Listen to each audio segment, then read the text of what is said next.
So, ayun mga Inday, ang dami nakakapansin bakit hindi ko daw binati si Ace sa birthday niya. And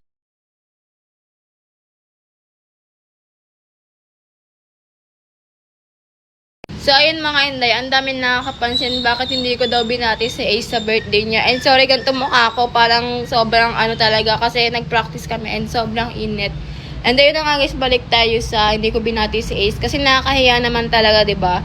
Saktong birthday niya, nag-signing off kami tapos babatiin ko pa siya. Pero wag naman kayo mag-alala guys kasi halos lahat ng Manix fam talaga binati siya. And syempre, sure naman ako na masaya siya ng birthday niya.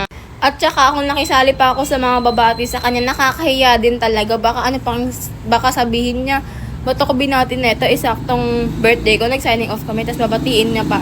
Babatiin niya pa ako. O, di ba nakakahiya? Kaya, ay gusto ko lang sabihin guys kung bakit hindi ko siya binati. Kasi nahihiya din talaga ako. So, ayun, sana binendihan niyo ako kung bakit hindi ko siya binati, di ba? Guys, ang dami ko nababasa na kung hindi na si Ate Riri maging handler ng A-Sneak.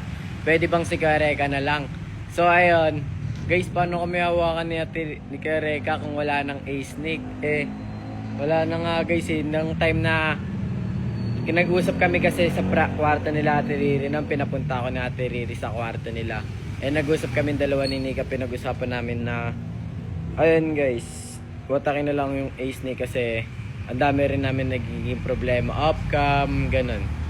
So ayun, hanggang dun lang. Sa lahat nga pala ng mga bumati sa akin kahapon guys, maraming salamat sa inyong lahat. And sa mga nag-edit, grabe sobrang gaganda ng mga edit nyo. And talagang natuwa ako sa inyong lahat guys kasi nalaman ko guys na sobrang dahil pala nagmamahal sa akin dito sa ng mga supporters ko na A-Sneak. And guys, maraming salamat sa inyong lahat guys. And hindi ko kayo bibigyan, yun lang, promise, yun lang. Guys, yung ngipin ko, sira na siya, papagawa ko to bukas. Nakakaya.